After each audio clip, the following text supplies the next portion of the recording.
നമ്മളെപ്പോഴും ചിക്കൻ കറി വെക്കുന്നത് മുളക് പൊടി ഇട്ടായിരിക്കുമല്ലോ, പക്ഷെ നമുക്കിതൊന്ന് മാറ്റി പിടിച്ചാലോ. ഇന്ന് മുളക് പൊടി ഒട്ടും ഉപയോഗിക്കാതെ നമുക്ക് ചിക്കൻ കറി വെക്കാവേ.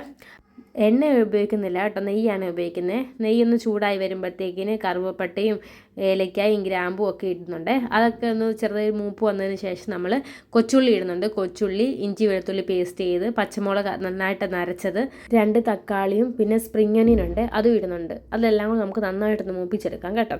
അടുക്കി പിടിക്കാതെ നമ്മൾ ലോ ഫ്ലെയിമിലിട്ട് ഇളക്കി നിൽപ്പുണ്ട്. അതിനുശേഷം നന്നായിട്ടൊന്ന് പെട്ടെന്ന് മൂക്കാൻ വേണ്ടി കുറച്ച് മഞ്ഞൾപ്പൊടി ഉപ്പ് ഇടുന്നുണ്ട് കേട്ടോ. അപ്പോൾ പെട്ടെന്ന് മൂത്ത് കിട്ടാൻ വേണ്ടിയാണ് നമ്മൾ ഉപ്പ് നേരത്തെ ഒരു സ്വല്പം ഇട്ടിട്ടുള്ളൂ കേട്ടോ. അങ്ങനെ അതിന് ശേഷം നമ്മൾ മുളക് പൊടി അല്ല ഇടുന്നതെന്ന് പറഞ്ഞല്ലോ, ചില്ലി ഫ്ലെക്സ് ആട്ടോ ഇടുന്നത്. 10 സ്പൂൺ ഇടുന്നുണ്ട് കേട്ടോ. ഞങ്ങൾക്ക് നല്ല എരി വേണമേ, അതുകൊണ്ട് അത്ര ഇട്ടത്. നിങ്ങൾക്ക് ആവശ്യമുള്ള അത്ര ഇട്ടാൽ മതിയേ. നന്നായിട്ടൊന്ന് ഇളക്കി കൊടുത്തതിന് ശേഷം നമുക്ക് ചിക്കൻ എല്ലാം വാരിയിടാവേ. അത് കഴിഞ്ഞ് ചിക്കൻ നന്നായിട്ടൊന്ന് ഇളക്കി എടുക്കുന്നുണ്ട് കേട്ടോ. മസാല എല്ലാം കൂടെ ചിക്കനിൽ നന്നായിട്ടൊന്ന് പിടിക്കാൻ വേണ്ടിയാണ്.